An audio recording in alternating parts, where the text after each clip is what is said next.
The keynote address speaker for this webinar is Right Honorable Engineer Charles Osezua. Osezua is a professional engineer and educator and a businessman. He is the founder and the chairman of the Board of Trustees of the Institute for Work and Family Integration, a nonprofit organization focusing on issues of work-family interface. Our facilitator has served in promoting several social projects, one of which is the immediate past chairman of the board of the Pan-Atlantic University Foundation, the owners of Lagos Business School, and is happily married with children and plenty grandchildren. So Engineer Charles says, well, you're welcome. The floor is yours. Thank you very much, Charles. Distinguished ladies and gentlemen, thank you very much for joining us in celebrating the International Day of the Family. I must say, for me, it's always a delight to talk about family. But one thing, since we are talking about the Copenhagen Declaration towards the second summit in Doha, let me say a reflection on the data from the Copenhagen Declaration instructs us to review our head notions and biases against the family. I use that deliberately because this time you talk about development and investment, even in business. Just mentioned I'm a businessman. Yes, tendency to ask yourself who is going to pay for it. But what is clear from the Doha Declaration, the data, will surprise you or maybe convince you differently. Doha 30 years ago saw family as pivotal for the development, for economic or socio-economic development. And there was a consensus of 117 heads of states, 186 or so countries were represented. And they agreed on 3 key areas. So what we'll be doing this evening is essentially look at the results. I like to call it appraiser time. Look at the results and say what happened. 3 consensus areas they agreed. 1, issue of poverty. That we should eradicate poverty.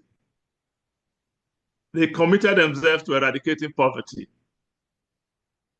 Second effort, consensus was employment for all. Employment for all, or if you like, prioritizing employment, promoting full employment, and increasing productivity. And finally, was the issue of, if you like, fostering social integration. We talk a lot about social integration and productivity, but what highlights our performance as families, as corporates, and government indeed, is more obvious when we look at poverty.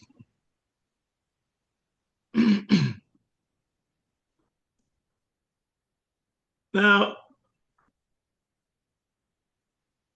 so what we'll be talking about is look at, as we discussed, we'll be looking at this framework which the nations, the United Nations, under the authority of the United Nations, agreed on. And to see how, I mean, if you look at those 3 areas they've talked about, the consensus area, I don't think there's any gainsaying that it's family focused. So from a socio-economic developmental point of view, the whole idea is to have policies that focus on the family, and upon that, to see a national growth. Point here to be made is that what was clear to the signatories is that policies devoid of people and family is most likely to fall short and or indeed fail. So let's see what the numbers tell us. Now, first priority or consensus area was eliminating poverty. Yes, the world wants to eliminate poverty. Globally, despite decades, we're talking about 30 years now, of progress, we find hundreds of millions still enduring extreme poverty. The COVID-19 pandemic, unfortunately, amplified this crisis, pushing a whole lot more, I dare say countless more, into destitution and jeopardizing, if you like, the hard-won gains that nations were making. I mean, 30 years ago, the community established certain criteria. At the individual level, I mean, poverty, we can look at what is poverty. Poverty is basically a deprivation. And it can be seen at the individual level and at the national level. At the individual level, we will say, yes, when individuals or households lack the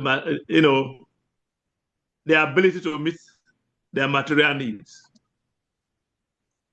But I dare say that the United Nations gave us a definition. And in their definition, they said deprivation or poverty indeed is a violation of human dignity. Because it's a state where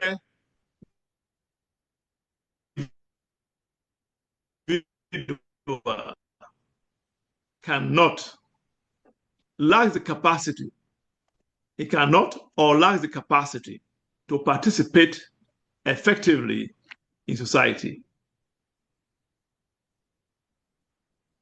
Where you don't have the means, you become a pawn in the hands of those who have, because you want to survive.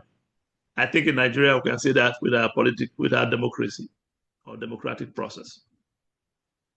Nationally, poverty is characterized, of course, by widespread absence of essential infrastructure. Yeah, infrastructure and services, I dare say. But we're really talking about drinking water, clean drinking water, adequate healthcare, quality education, and reliable electricity, among so many. Those were indices that were set out to measure. In Nigeria, we say, or reports say, shows that we have far-reaching and devastating, sorry, take that again. The conclusion was that, well, with poverty as rampant in nation states like ours, poverty has its own far-reaching consequences on the individual and on the nation. We've already talked about education and this good stuff. But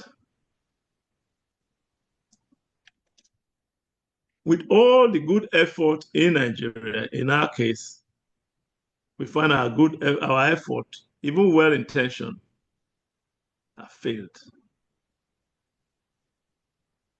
The impact of poverty, the effort to reduce poverty has been limited, often undermined by challenges such as leadership, actually say poverty of leadership, and corruption. I think those are underlining key factors in our own situation. The complete lack of values among our leaders. So we have a generation of leaders that lack value or virtues, who cannot do what they say. And this situation is particularly acute. I mean, think about it. Nigeria is Africa's richest or largest economy, at least we used to claim until recently. We have an abundance of resources. We're the largest producer of oil and gas. We have the largest reserve, 7th in the world. But our people still live, majority of our people, you will see soon, still live in abject poverty. If we look at recent statistics, you come to the conclusion that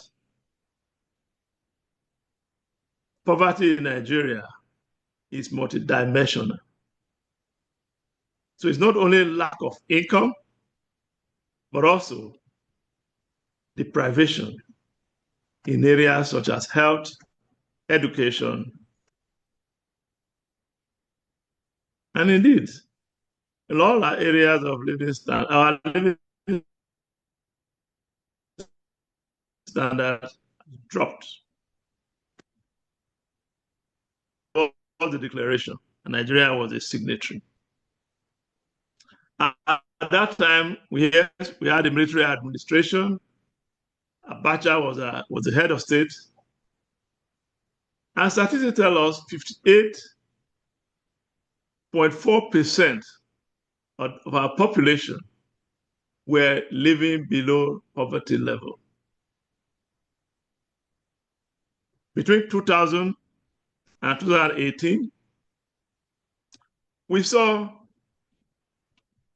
significant improvement, of course, fueled by record oil price under the new civilian administration. Chief Olusegun Obasanjo, that was maintained under Goodluck Jonathan. And we saw poverty drop from 58 to 30.9. Last reported as 2018. Now by 2020, between 2020 and 2023, studies show that our situation was getting worse. Poverty index shows 87 million Nigerians were poor, call it 38.9% of our population. But recently, the World Bank released data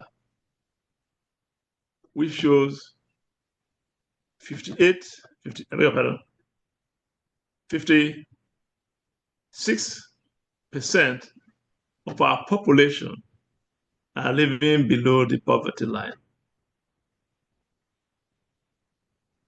So in essence, in the last 30 years or so, the real effective improvement in the poverty index area was just 2%. If you adjust for inflation, we are, of course, doing worse than we started. But government did not fold his hand. Government responded as a nation. For those who are of my generation, you remember Operation Feed the Nation, the Green Revolution, DFRI, yes, Directorate for Food, Roads and Rural Infrastructure. We even have one for empowering women in rural area. And more recently, we have the Social Safety Net and Human Capital Development Program, which essentially sends checks or money to individuals who have been identified as being very poor. We also have very high unemployment. Of course, we know benefits. We very high unemployment, and of course today government has put in place some scheme for sending checks, 5,000 naira, I think, some money like this, to unemployed youths.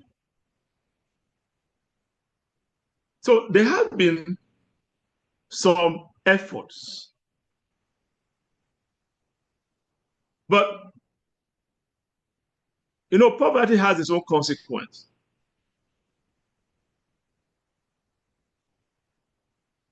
Policy failures, I dare say, has its consequence. We have seen the ineffective nature of those policies, or if you like, consequent upon them.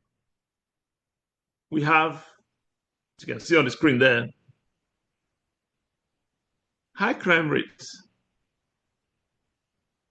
We have high infant mortality.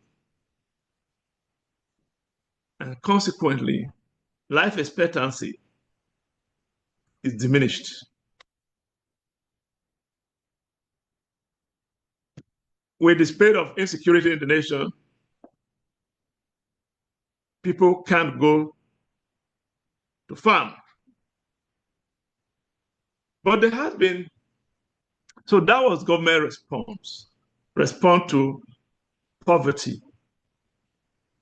But again, we are saying the evidence out there in the open. We have decayed infrastructure and degenerating environment. We talked about street kids, the highest in any nation in the world. We have unrest, and if you just put it in the word criminality, growing spate of criminality. This is our reality. That's a consequence of policy failure. What are individuals doing about it?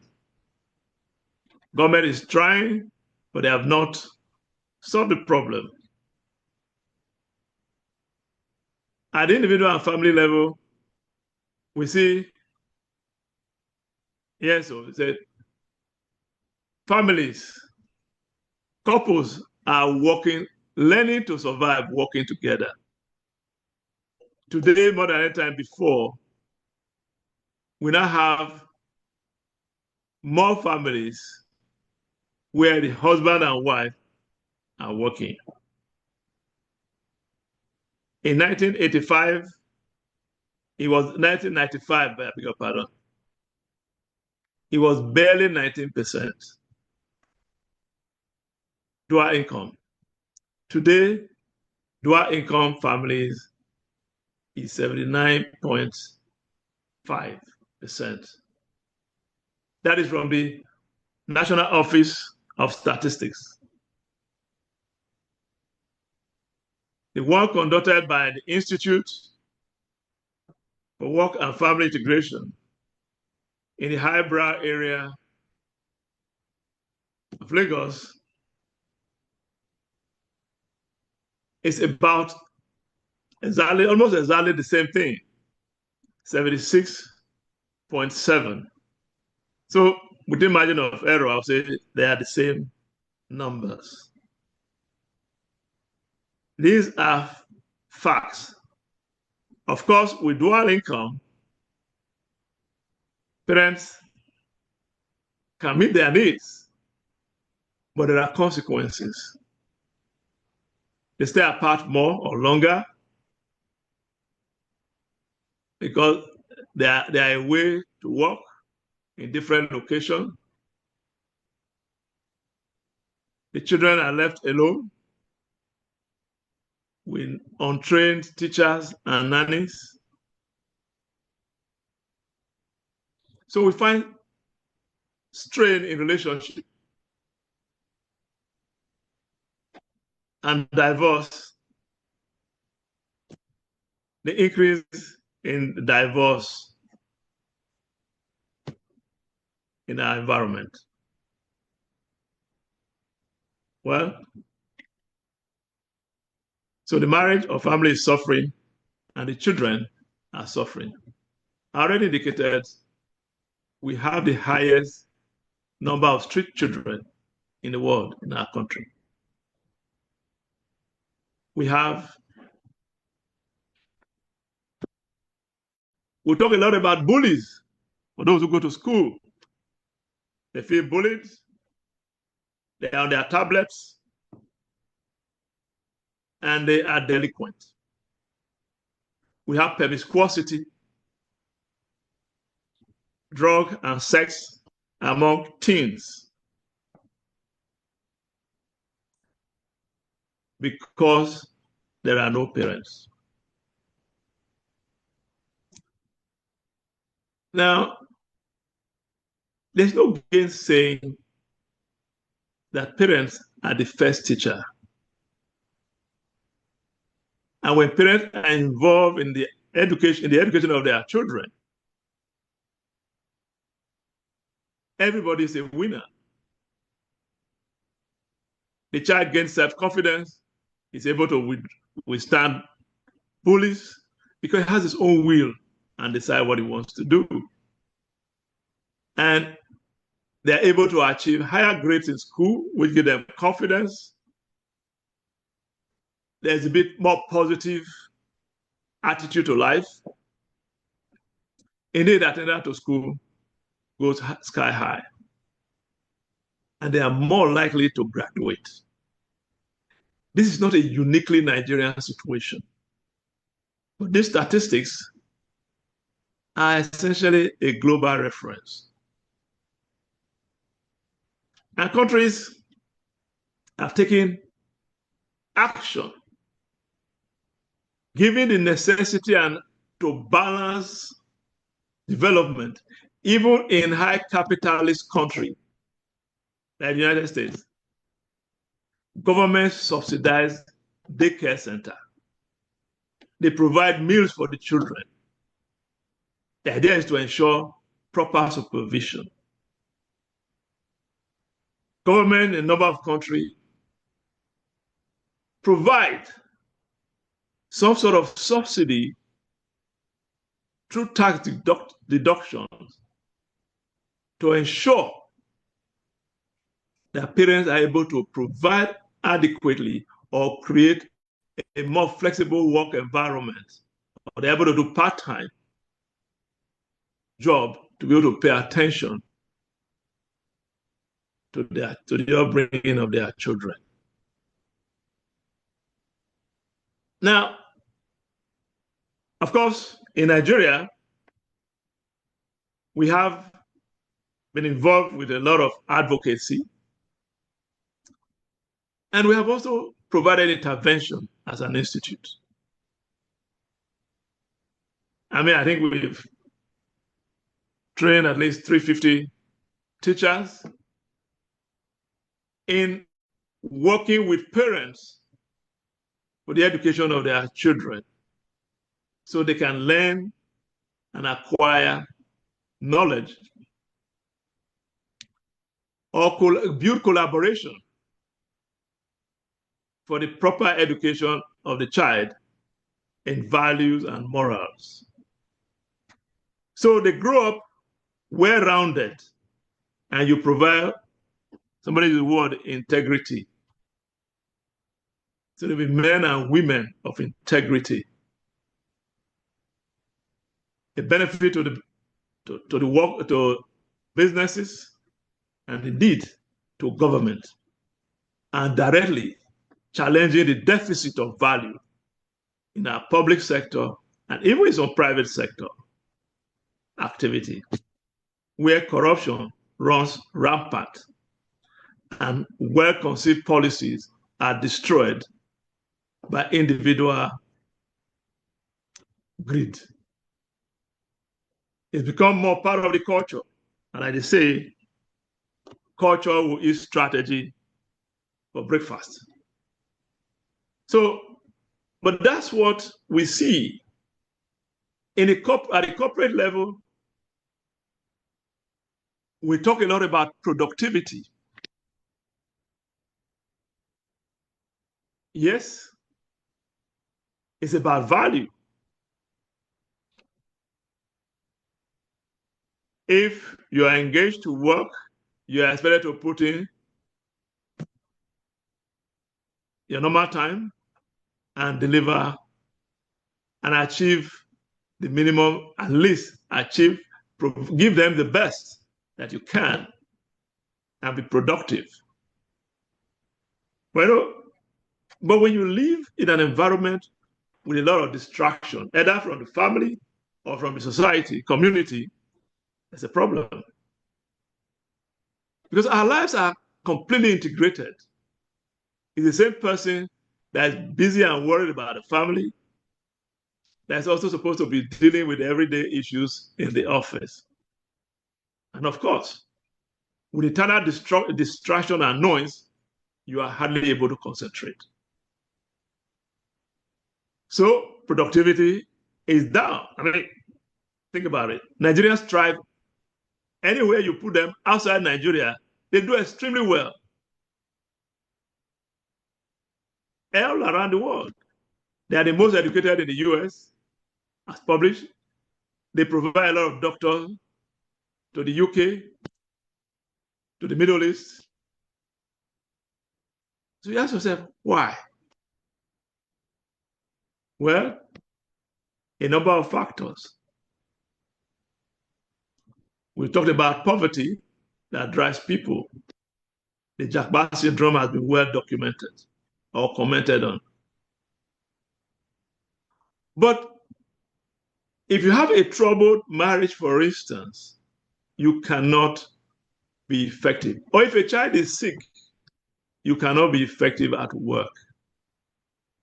And what countries and businesses have done, a number of places, is to provide policies that create the environment for their staff to thrive. We find in the course of our efforts, a number of corporate organizations we call partners now, sponsoring their employees to attend the married couples relationship program. You wonder, why would a company pay for that? Yes, because a happy worker is the best worker. When they know how to manage their relationship and manage their responsibility at home, then it's no longer an interference in their daily work. So they can give you 8 hours for 8 hours pay, and not 5 or 3.5 for 8 hours pay. Some businesses have created flexible work schedules. They also create paternity leaves. They've created crèche in their offices. And with remote working, certain number of days a week or a month, they're able to still deliver on their responsibility at work, while managing or superintending, just being there, the nannies and other teachers behave better. They can take break to go and breastfeed because there's a crèche around the office. Rather than in the daycare and they are worrying and they are looking at the camera 15 times per hour to see how their child is doing. The anxiety. And meanwhile, their breast is growing because they are also. These are real life issues. But on an individual basis, solutions are being found.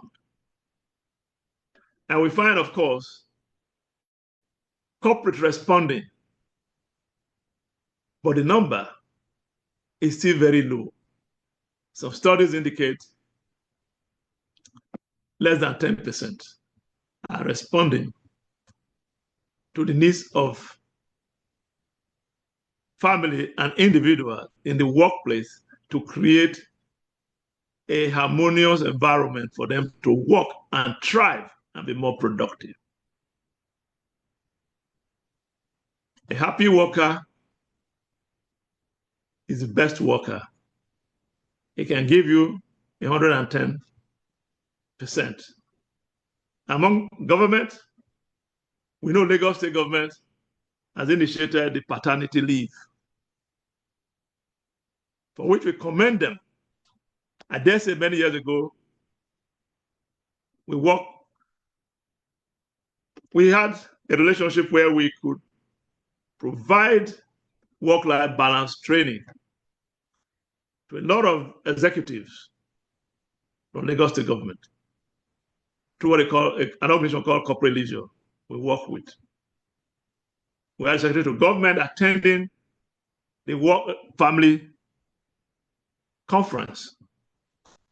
They were anxiously trying to know, these are statistically defined, and you can only do well when you follow the numbers.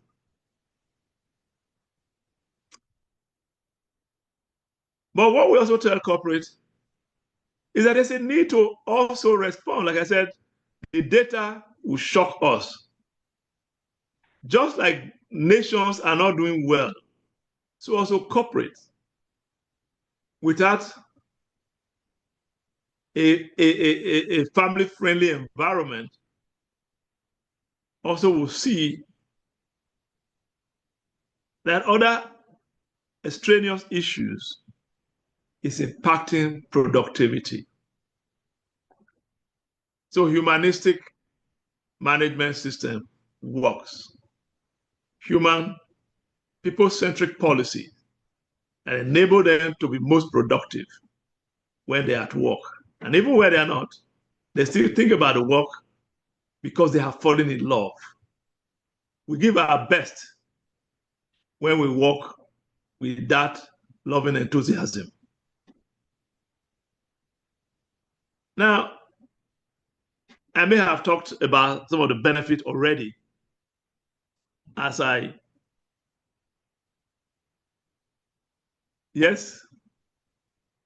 a family-friendly policies, we have increased employee productivity, and organizations are able to retain them more. My people will say, or Tia Moria, I will translate. They consider me a human being, and they created the environment for me to thrive. And they will give their 110. It reduces absenteeism because you already have a policy that enables them, instead of telling stories and lies, to take excuse because a child is sick, to call in and discover under some policy head. Maybe deducted however you manage it, but at least that flexibility. It boosts employees' morale. And of course, that enhances engagement. You know, IWFI be promoting, we conduct a survey every year, what we call the corporate friendly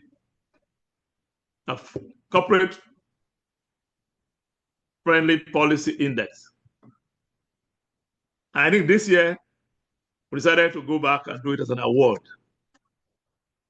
Go beyond the intellectual and actually celebrate those who are doing it. I think at last count, and about 45 companies have signed up for it, but we are hoping there should be an avalanche. In the early days, we were doing it with Great Place to Work, because that's really what we are talking about. Create that enabling environment where you thrive. Now we are working with a number of blue chip entities like Lagos Business School, Pricewaterhouse.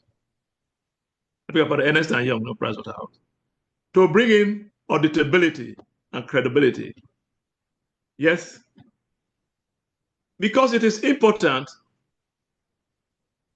for the business sector, because numbers drive policies.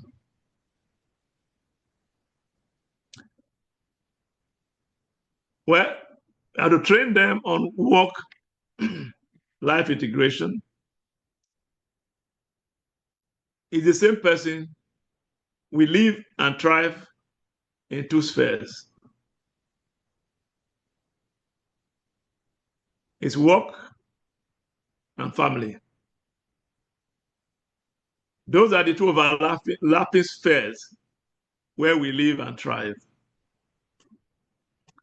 And whatever we do in one will impact the other. And unless we go training, we can't manage the interface. I mean, because one will tend to, the more tangible one tend to always crowd out the other.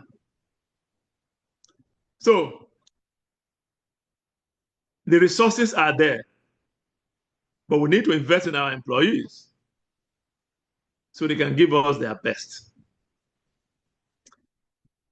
Distinguished ladies and gentlemen, thank you. If I recall, I think I was told I have 15 minutes for my opening remark or keynote address.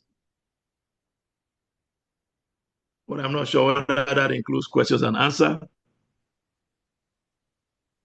I think my time seems to be moving rather quickly.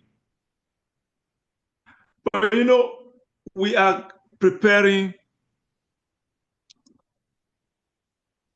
for the second summit, Social Development Summit in Doha, Qatar. Nations, that is not us, when I say us, but all of us, individually, family, corporate, and indeed our nation will be there, have roles we can play. But in the need for us to make family-friendly policies. And if you like, I use the word family-friendly, I think sometimes misconstrued. But I'm going to say people-centric policies, family-centric. The family is the seedbed of society.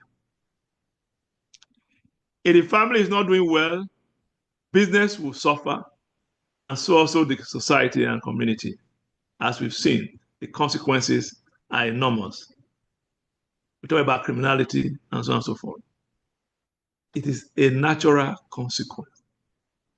But if we take care of the family, then we have a foundation to put all the others. Then we can talk about sustainable development. And growth can be systematic. So we need to, as a people and as a nation, put in place policies that are people-centric, there are a lot of the individual response to poverty has given us an indication what we should do. We talk about Lagos State, paternity leave. Yeah. When the spouse delivers. They invest a lot in training. They train their staff. And we say, if Lagos was a nation, it would be the fifth largest economy in Africa. Lagos has no oil. Well, they've made some discovery, but as far as I know, they are not producing yet. Wait a minute, no, I take that back. They are producing one field, RJ field. The point though, that's not where Lagos gets its energy from. I think Lagos has shown it is possible. We have to promote in our corporate family-friendly policies, a workplace that's conducive. Remember, the fellow who works for you is a human being. And the dignity of the man or the woman or man as a person should be respected. In the lecture I went earlier in the morning at Muson Center, the man that was being celebrated was known for one thing. He ran, if you like, Africa's largest corporation. But anybody that he meets or decides to meet, he simplified. If you like, in his management style, he comes down. So you can respond to him as a human being, not as group managing director.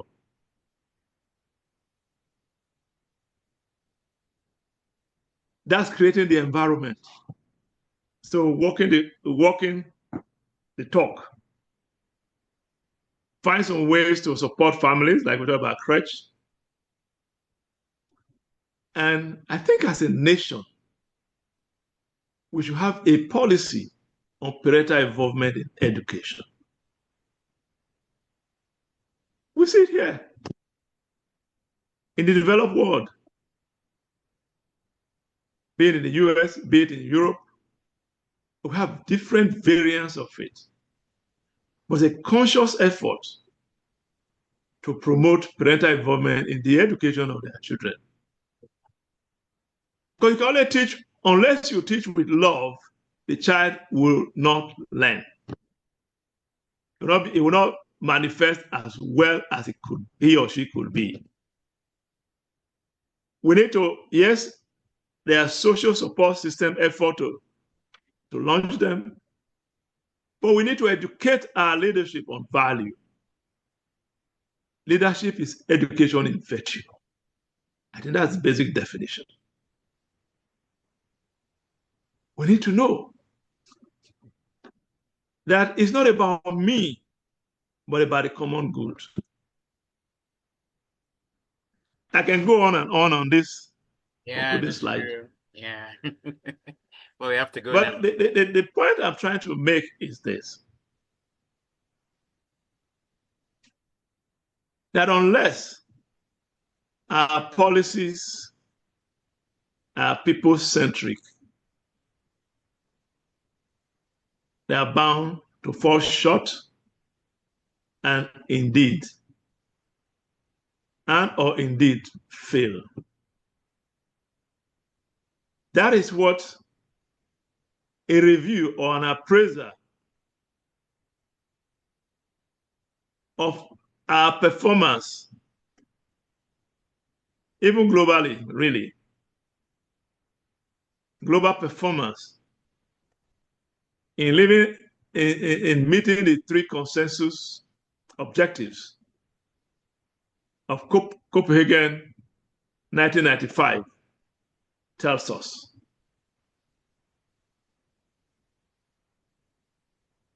we need to learn and refocus our policy objectives. So as a people, as a nation, we can grow and develop. Thank you very much.